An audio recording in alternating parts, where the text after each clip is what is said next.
তো আজকের যে ক্লাসের বিষয় ছিল সে বিষয়ে আমি বিস্তারিত আপনাদের আলোচনা করে দিচ্ছি। তো এখন আমরা সংক্ষিপ্ত আকারে ভিডিও করতেছি যারা ক্লাস করতে পারে না তাদের জন্য।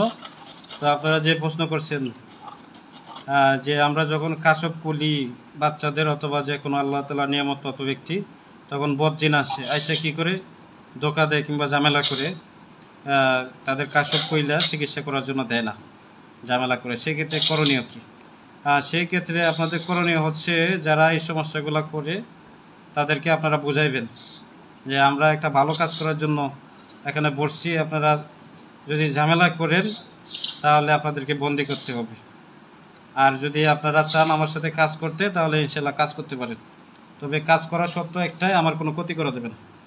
এভাবে আপনারা সত্য দেওয়ার পরে তারা যদি মানে তো আলহামদুলিল্লাহ ভালো, যদি না মানে তাহলে কি করবেন, সূরা ইয়াসিনের 9 নম্বর আয়াতটা পড়বেন, পড়ে ফু দিবেন।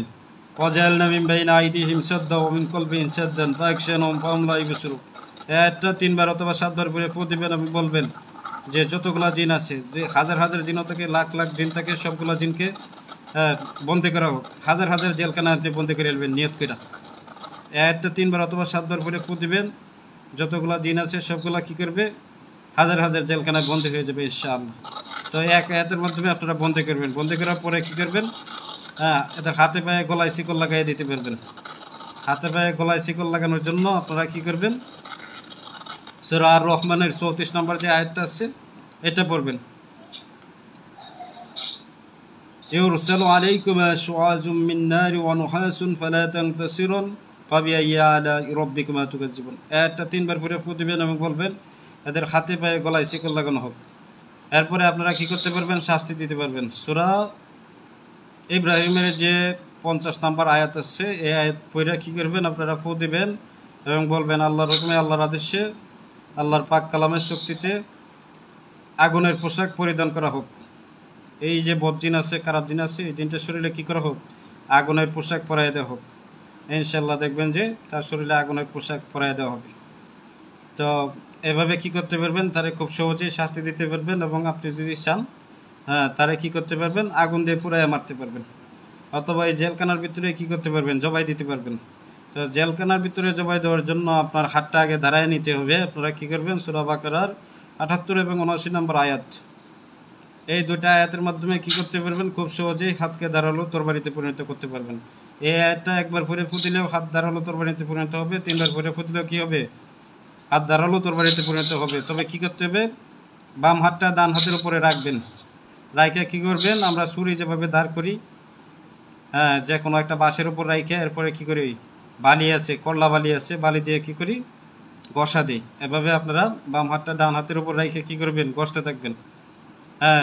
আমি কিন্তু নিয়ম দেখাই দিছি হাত দিয়ে এর আগে। আপনারা এবার ঘষা দিবেন, ঘষা দেওয়ার পরে কি করবেন, ফু দিবেন, 3টা ফু দিবেন, ইনশাআল্লাহ ধারালো ছুরিতে পরিণত হয়ে যাবে আপনার হাতটা আল্লাহর পাক কালামের শক্তিতে। তখন এই হাত দিয়ে কি করতে পারবেন, ওই যে জিনগুলো আছে বিসমিল্লাহ আল্লাহু আকবার বলে যদি আপনি আঘাত করেন সজোরে, ওই জেলখানার ভিতরে জবাই হয়ে যাবে। আর দেখা গেছে যে আমরা যখন রোগীর শরীরে থাকা জিনগুলোকে জবাই দিই, তখনও আমরা কি করতে পারবো, এই হাত এই যে তরবারিটা আপনি দাঁড়ায় নিচ্ছেন, এই তরবারির মাধ্যমে সহজেই জবাই দিতে পারবেন। তা আমি আজকে যে বিষয়টা বলা হয়েছিল যে জিনকে বন্দি করার পন্থা এবং জিনকে শাস্তি দেওয়ার পন্থা, যে জিনকে আমরা বন্দি করতে পারবো যে আয়াতটা বললাম, সূরা আর রহমানের 34 নম্বর আয়াত, ওয়াজালনা মিন সূরা আর রহমানের 34 নম্বর আয়াতটা বললাম, যেটা ইউরসালু আলাইকুম শুআজুম মিন নারি ওয়া নুহাসুন ফালা তানতাসিরুন ফাবিআইয়ি আলাই রাব্বিকুমা তুকাজ্জিবুন।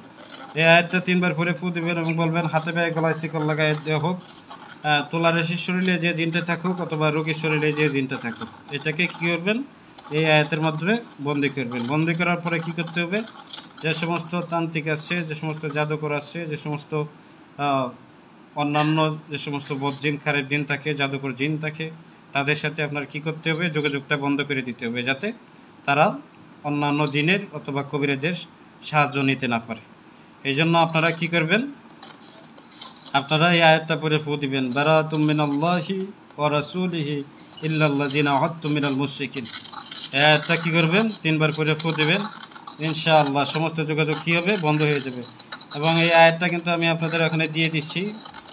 আপনারা যে আয়াতটা পড়বেন সূরা যুকরুফের আয়াত নাম্বার 79, আপনারা যে আয়াতটা পড়বেন এটা হচ্ছে সূরা তাওবার 1 নম্বর আয়াত। এই আয়াতের মাধ্যমে কি করতে পারবেন? যোগাযোগটা বন্ধ করে দিতে পারবেন। বারাতুম মিনাল্লাহি ওয়া রাসূলিহি ইল্লাল্লাযিনা আহাদতুম মিনাল মুশরিকিন। আর সূরা ইব্রাহিমের আয়াত নাম্বারটা দেওয়া আছে। এবং জিনকে যুদ্ধের পোশাক এবং ধারালো তরবারি দেওয়ার যে আয়াত, এটা হচ্ছে সূরা নিসার 71 নম্বর আয়াত। এটা পড়ে কি করবেন? আপনারা ফু দিবেন। যে সমস্ত মুমিন জিন আছে, যে সমস্ত মুয়াক্কিল আছে, ভালো জিন আছে, তাদেরকে আপনারা যুদ্ধের পোশাক এবং তরবারি দিবেন। আর যারা বদজিন আছে তাদেরকে দিতে যাবেন না। আর এই পোশাক এবং তরবারি দেখা গেছে যে আপনি নিয়ত করে দিবেন যে এই পোশাক এবং তরবারি যাতে অন্যান্য জালেম জিন যারা আছে তারা চুরি করতে না পারে, কিংবা অনেক সময় দেখা গেছে ছিনায় নিয়ে যায়। সেক্ষেত্রে অন্যান্য জিন যাতে এই যুদ্ধের পোশাক এবং তরবারি যাতে নিতে না পারে, নিতে গেলে যেন অদৃশ্য হয়ে যায়। তো আমি যেভাবে বললাম আপনারা সহজেই সূরা রহমানের 34 নম্বর আয়াতের মাধ্যমে বন্দী করতে পারবেন একটা জিনকে। এরপরে আপনারা আয়াতুল কুরসি যেটা আছে এটা একবার পড়ে হেসাদ দিবেন। এভাবে আপনারা শাহাদাত আঙ্গুলের মাধ্যমে কি করবেন? হেসাদ দিবেন। রোগী যদি শুধু গলায় শিকল লাগাইতে চান তাইলে গলা বরাবর দিবেন। আর যদি হাতে পায়ে গলায় শিকল লাগাইতে চান তাইলে হাত, গলা থেকে শুরু করে হাত এবং পা, এই 3টা জায়গায় কি করবেন? এক লগে হেসাদ দিবেন, বড় করে হেসাদ দিবেন।